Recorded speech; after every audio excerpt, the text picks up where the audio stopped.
Hello everyone, চলে আসলাম নতুন একটা ভিডিও নিয়ে। তো আমরা এসেছি কাকু বাড়িতে, আর এখন যাব হচ্ছে আমরা একটু ঘুরতে। তো এমন একটা জায়গায় যাব, তোমরা হয়তো প্রথম থেকে যারা আমার ভিডিও দেখছো তারা হয়তো দেখেছো ওই জায়গাটা। আমি আগেও একবার গেছি। আর এখন গাড়ি বের করা হচ্ছে, আমি, আমার বর আর ভাই, আমরা তিনজনে মিলে যাচ্ছি। যে তো এই গেটটা কিন্তু দারুণ করেছে, আগে এই গেটটা ছিল না। তো এই গেটটা আর কি রিসেন্ট করেছে, খুবই সুন্দর, একদম ইউনিক। তো এটা আর কি ওইদিকে ঠেললে ওইদিকে ঢুকে যায়, আবার এইদিকে আর কি চলে আসে।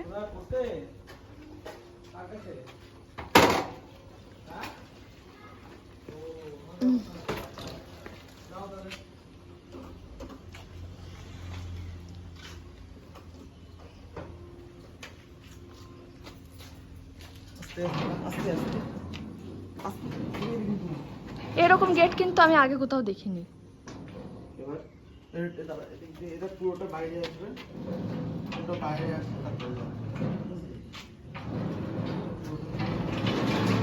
তারপরে আগের পড়ে গেছিল গাড়ি।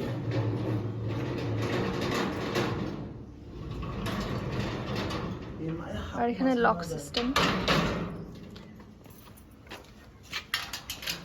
আর এর এই পাশে কিন্তু আছে একটা, ওই যে উপরে একটা রুম আছে, ওইখানে কিন্তু কাকু থাকে।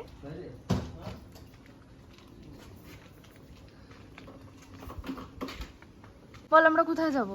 আমরা যাব কোথায় যাব? আমি তো জানি না, সৈকত নিয়ে যাবে আমাদের। আমি কিন্তু জানি, কিন্তু আমি এখন বলবো না। চলো, এটা সিক্রেট। ভাই বললো যে চলো, খুব সুন্দর একটা জায়গা। চলো দেখা যাক। আমি আগেও একদিন গেছি, কিন্তু রাত্রে ভাই গেছিলাম। সামনে আয়। রাত্রে গেছি বলে ভালোভাবে আর কি চারিপাশটা আর কি উপভোগ করতে পারিনি। আর আজকে আমরা বিকেলবেলা বেরোচ্ছি। ভাই প্রথমটা বলছো আবার গেল, জোরে মারতে হয়। এদিকে আমরা বেরিয়ে পড়েছি।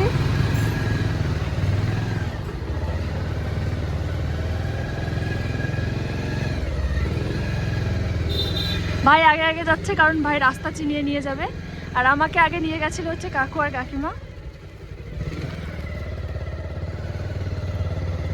হ্যালো বন্ধুরা, আমাদের প্রত্যেকের বাড়িতেই বাথরুম এবং কিচেনের ওয়াল টাইলসে বিভিন্ন রকম দাগ লেগে থাকে। যেমন কিচেনের ওয়াল টাইলসে তেলের দাগ এবং বাথরুমের ওয়াল টাইলস মিররের জল বা সাবান জলের দাগ। আর এই দাগগুলো কিন্তু মুছলেও সহজে যায় না। এসব তেল বা সাবান জলের বিভিন্ন দাগ পরিষ্কার করতে আমি ব্যবহার করি আগারোর এই রয়্যাল ইলেকট্রিক স্পিন স্ক্রাবার। শুধুমাত্র বাথরুম বা রান্নাঘর নেই, এটাতে কিন্তু ঘরের যে কোনো জায়গা পরিষ্কার করা যায়। তো চলো এটা সম্পর্কে তোমাদেরকে ডিটেলসে বলি। এটা হলো Agaro royal electric spin scrubber. সবার প্রথমে এটা হলো মেন ইউনিট। এর এই মাথায় বিভিন্ন অ্যাটাচমেন্ট অ্যাটাচ করা হয়। পেছনে রয়েছে পাওয়ার বাটন, আর এখানে রয়েছে ব্যাটারি ইন্ডিকেটর, এখানে রয়েছে চার্জিং পয়েন্ট, আর এটা হলো চার্জিং কেবল। তো এর সাথে রয়েছে কিন্তু দুটো এক্সটেনশন রড, আর একটা এক্সটেনশন রডের একদিকে কিন্তু অন অফ লেখা আছে, তো অনের দিকে কিন্তু ঘুরিয়ে এক্সটেনশন রড বড় এবং ছোট করা যায়। এবং একটা এক্সটেনশন রড আর একটা এক্সটেনশন রডের সঙ্গে এভাবে পেঁচিয়ে পেঁচিয়ে ঘুরিয়ে আর কি অ্যাটাচ করা যায়। যদি তোমাদের ফ্লোর পরিষ্কার করতে হয় বা হার্ড টু রিচ এরিয়া পরিষ্কার করতে হয়, তাহলে এই এক্সটেনশন রড ব্যবহার করতে পারো। তারপরে মেন ইউনিটের সাথে এক্সটেনশন রডকে এভাবে পেঁচিয়ে পেঁচিয়ে অ্যাটাচ করা হয়। প্রথমে এটা হলো স্পঞ্জ ব্রাশ, এটা দিয়ে গ্লাস বা মিরর পরিষ্কার করা হয়।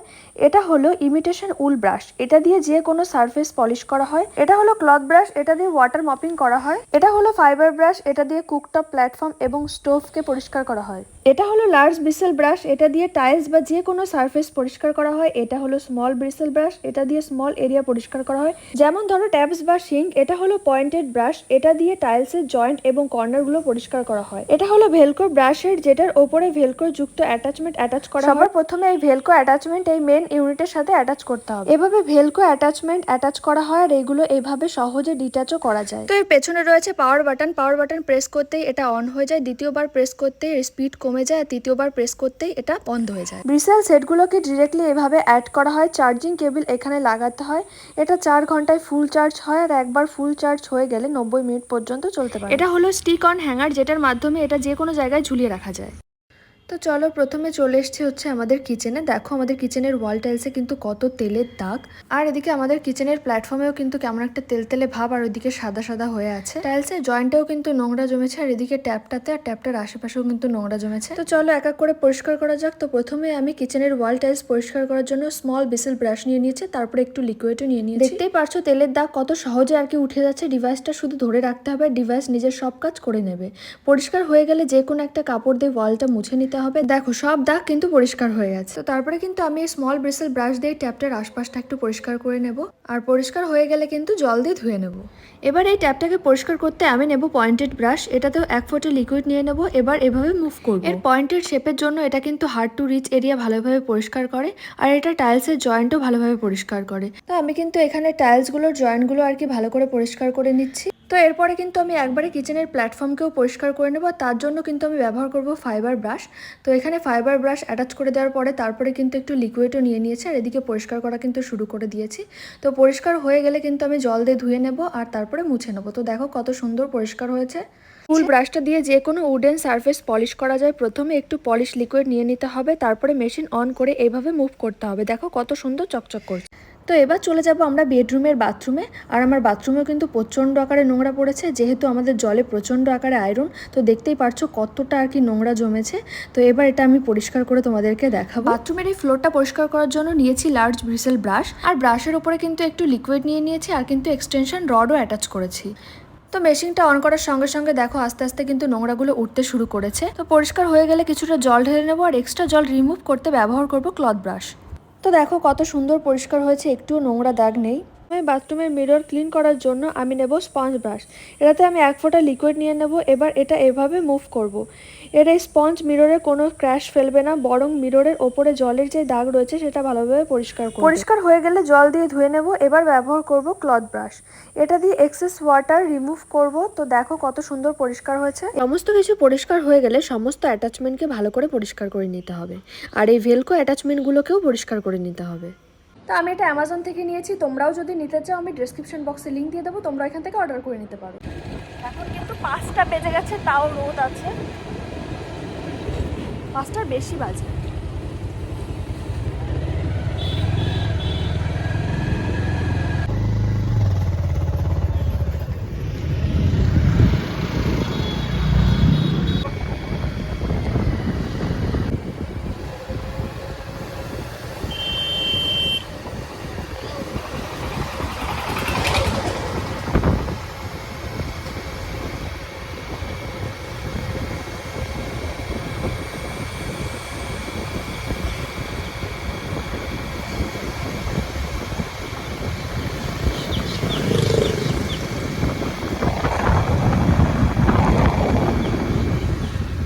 আমরা কিন্তু সেই জায়গায় চলে এসেছি, কিন্তু আগে তো এই মন্দিরটা ছিল না, তো এটা নতুন আর কি করা হয়েছে।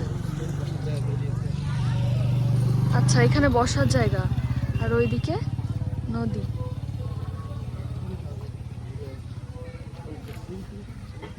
তো আমি কিন্তু আবার চলে আসলাম পায়রাডাঙ্গা সেই শিব মন্দিরে, তো যেখানে আমি আগে একবার এসেছি, কিন্তু আমার বর আগে কখনোই আসেনি। আর আমি আগের বার এসেছিলাম কাকু আর কাকিমার সঙ্গে, প্রায় 1.5 বছর আগে আমি এসেছিলাম। তো এসে অনেকটাই আর কি পরিবর্তন দেখতে পাচ্ছি। তো মন্দিরের সামনে কিন্তু প্রচুর দোকানপাট বসেছে, আর আমি আগে যখন এসেছিলাম তখন কিন্তু এত দোকানপাটও ছিল না, আর ওইদিকে ওই মন্দিরটাও ছিল না। তো ঢোকার সঙ্গে সঙ্গে দেখলাম যে মন্দিরের ওই সাইডটায় একটা বাবা লোকনাথের মন্দির হয়েছে।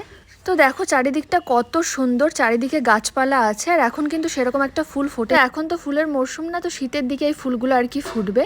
তো দেখো মন্দিরটা কত সুন্দর। তো আমি আগের বার যখন এসেছিলাম তখন কিন্তু প্রায় রাত হয়ে গেছিল, তাই আশপাশটা ভালো করে আর দেখতে পারিনি। আর মন্দিরে ঢোকার সঙ্গে সঙ্গেই দেখছিলাম যে গেটটা বন্ধ করে দিচ্ছে, তারপরে রিকোয়েস্ট করে আর কি গেটটা খুলিয়ে রেখে আমি আর কি একটু ভিডিও করেছিলাম। আর দেখো এখন আশেপাশে কিন্তু কত লোকজন, কিন্তু আগের বার এত লোকজন ছিল না, বললামই তো আগের বার আমি অনেক রাত করে এসেছিলাম। আর এখন তো বিকাল, তাই অনেকেই ঠাকুর দর্শন করতে এসছে, আবার অনেকেই ঘুরতে এসছে। তো আশপাশটা কিন্তু অনেক লোকজন। আর এই যে দেখো সামনে কিন্তু গঙ্গার ঘাট। তো গঙ্গার ঘাটটা কিন্তু দেখতে ভীষণই সুন্দর লাগছিল, যেহেতু একদম বিকাল হয়ে গেছিল, আর ওইদিকে সূর্য প্রায় ডুবছে। তো ঘাটের দিকে এসে দেখি কয়েকজন এখানে স্নান করছে। তো এখানে কিন্তু অনেকে স্নান করে ঠাকুরকে পুজো দেয়। তো আমি শুনেছি যে এখান থেকে জল তুলে প্রসেসিং করে আর কি আশেপাশের এরিয়া আর কি জল সাপ্লাই করা হয়। তো মন্দিরটা তো সুন্দরই, আর এই ঘাটটাও কিন্তু ভীষণই সুন্দর। আর হালকা হালকা হাওয়া হচ্ছিল, ওই জন্য আরো বেশি ভালো লাগছিল। এদিকে দেখো ভাই তো ছবি তুলতেই ব্যস্ত। তো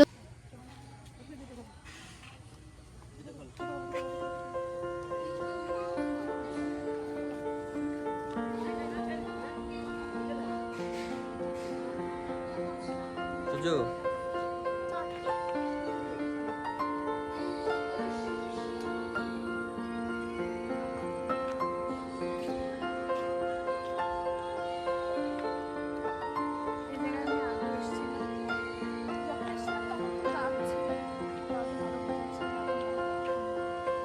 হইনের পিঠে উঠবা, যাও লাভ দাও।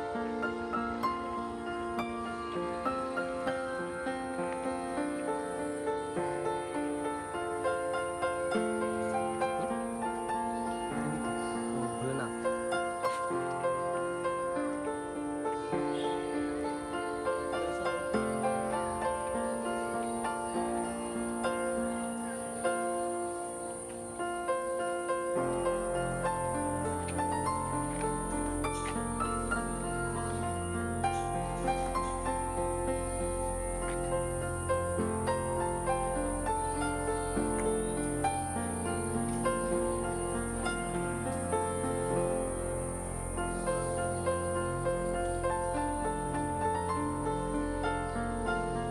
কত সুন্দর লাগছে।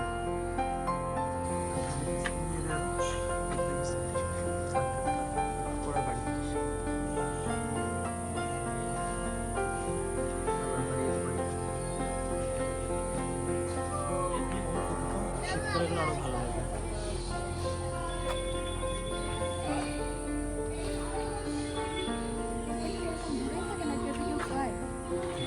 খাই তো অবশ্যই গানসা। এই ফোয়ারা চালু হয় কখন?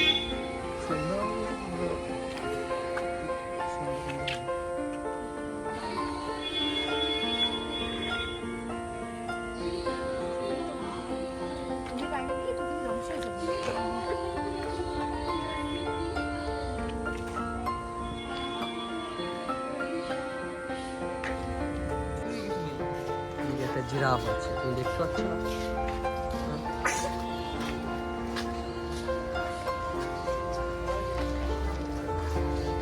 হেঁটে এসি। তো মন্দিরটা কিন্তু দারুণ সুন্দর। আমি আগে একবার এসেছি, রাত্রে এসেছিলাম, তোমাদেরকে তো বললামই। আর তোমরা হয়তো যারা আমার প্রথম ভিডিও দেখেছো, প্রথম 2-3টা ভিডিও পরেই হয়তো আমি ভিডিও আপলোড করেছিলাম। আমাদের মন্দির ঘোরা হয়ে গেলে এখন আমরা ফুচকা খাবো। দুটো প্লেট হাতে দাঁড়িয়ে আছি আমি, একটাও খাবে ক্যামেরাম্যান। হ্যাঁ হ্যাঁ। এখন কি পরিস্থিতি?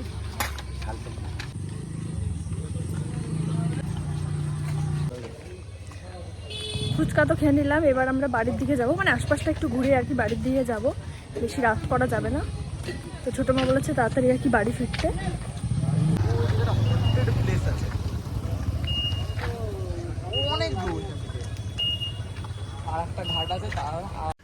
তো চলো এবার এই দিকটার মন্দিরগুলোতে যাওয়া যাক। তো এই দুটো মন্দির আর কি নতুন করেছে, এটা হচ্ছে শিব মন্দির, আর এই দিকে এটা হচ্ছে বাবা লোকনাথের মন্দির। তো চলো ওপরে যাওয়া যাক। তো এটা হচ্ছে বাবা লোকনাথের মন্দির, যেটা নতুন করেছে। তো আগেরবার এসে দেখিনি, তো দেখো কত সুন্দর। তো আমাদের মন্দিরগুলো ঘোরা আর কি হয়ে গেছে, চারিদিকটা একটু ঘুরলাম, আর এখন আমরা বাড়ির দিকে চলে যাব। এইদিকে তো ওপরে বাবা লোকনাথের মন্দির, তারপরে এখানে শিব মন্দির, ওইদিকেও কিন্তু শিব মন্দির, তারপরে হচ্ছে মা কালীর মন্দির। তো আর কি আমাদের ঘোরা হয়ে গেছে, একটু ফুচকা খেলাম। এখন আমরা বাড়ির দিকে যাচ্ছি, চলো।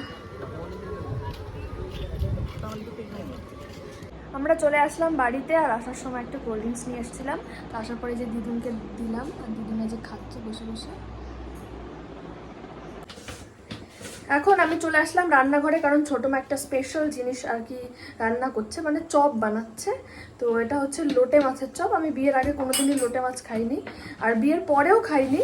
এবার আমার মানে শ্বশুরবাড়িতেও তেমন কেউ খায় না, বাপের বাড়িতে তো খাই না, কিন্তু এই বাড়িতে এসে ছোটো মা বললো যে একবার খেয়ে দেখ, ভীষণই টেস্ট, বিশেষ করে লোটে মাছের চপ। তো আজকে ট্রাই করব, দেখি কেমন লাগে। আর এখানে সমস্ত কিছু আর কি রেডি হচ্ছে। খাবে তো? আমি শুনেছি আমাদের বাড়ি কেউ খায় না। মানে আমার দেখা আজ পর্যন্ত একবারই রান্না হয়েছিল, রান্না করার পরে মাছগুলো দেখতে এত সুন্দর হয়েছিল, মাছের গামলা ধরে পাশের বাড়ি দিয়ে দেওয়া হয়েছিল। এখানে লোটে মাছ, লোটে মাছের ভেতরে আর কি এইটা কি? লবণ, হলুদ, আদা রসুনের পেস্ট ও, মাখানো হবে।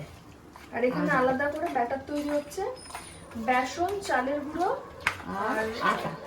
আটা আর হলুদ, লঙ্কার গুঁড়ো, লবণ, তাই তো? এখানে মাছগুলো আর কি ছাড়া হচ্ছে। কালকেও কিন্তু আমরা একটা চপ খেয়েছিলাম, ওটা কিসের চপ ছিল ছোট মা? লঙ্কা লঙ্কার চপ, ঝাল লঙ্কা না। শিমলা মির্চ।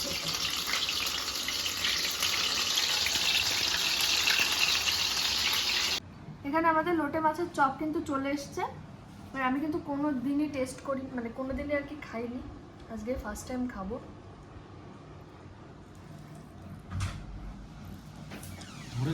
আরে খা খা, বসে আছিস কেন?